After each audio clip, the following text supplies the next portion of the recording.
Let the cat out of the bag. Recess Talk. Episode 1. Whispers before the bell.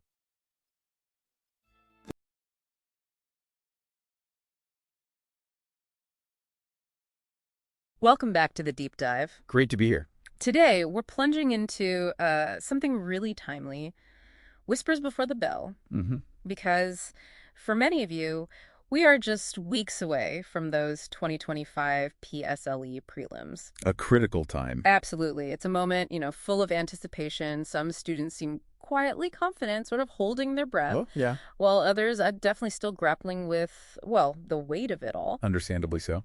So our mission today is to kind of pull back the curtain on some crucial insights from the educators at 1-2 Tuition. Good source. Yeah, to help navigate this really high-stakes period. Okay, let's unpack this. Well, what's truly fascinating here, and it's something 1-2 Tuition really hammers home, is the absolute need for students to recalibrate targets.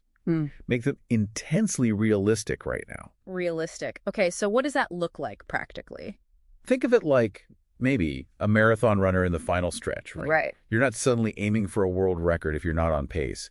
You focus on finishing strong, achieving what's possible. Makes sense. So their data suggests if you're currently, say, consistently scoring in AL4. AL4. And just as a quick reminder, AL1 is the top score. Exactly.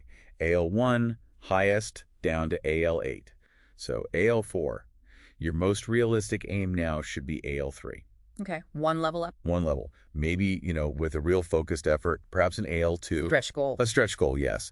But the key is dropping that mindset that AL1 is still definitely on the table if you're not already close. So effectively, ditch the miracle AL1 thinking if you're consistently at AL4. Pretty much, yes. I can see the logic there, avoiding demoralization.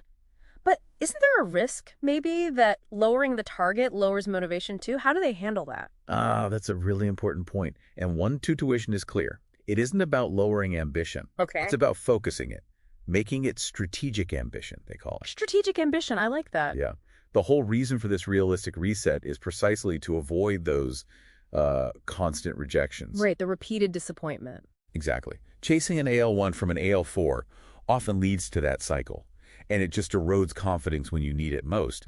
Instead, setting an achievable AL3, or maybe AL2, lets you build momentum. You get small wins. Okay, yeah. That fosters progress, which actually fuels motivation. It channels energy towards what's genuinely attainable.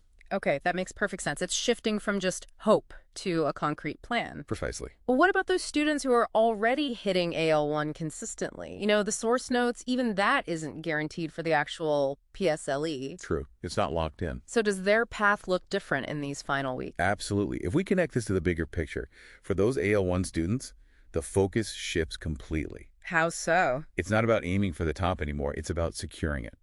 Ensuring retention. Okay, securing it. And how do they advise doing that? They advocate for what they call a root cause analysis for corrections. Root cause analysis. Sounds thorough. It is. It's not just noting the right answer on past papers.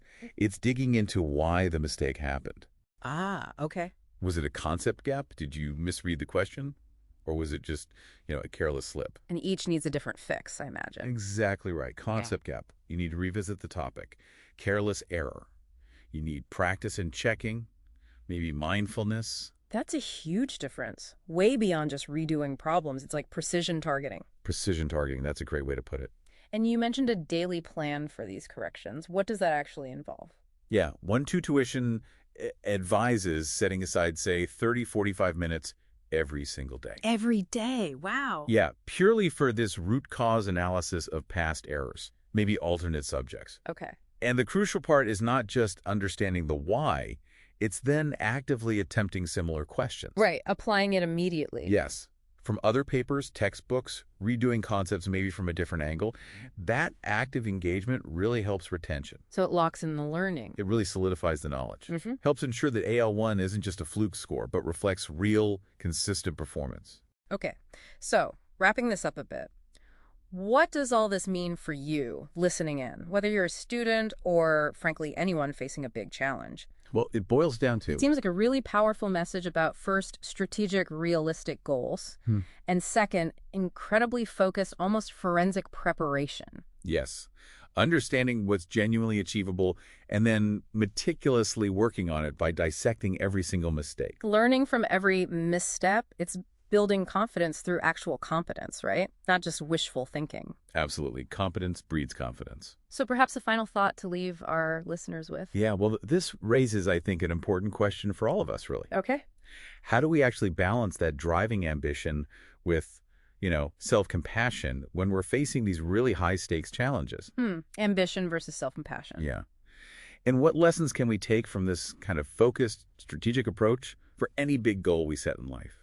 Something to consider. That really hits home. The human side of high performance. A great point to ponder. Thank you for joining us on this deep dive. Thank you for listening.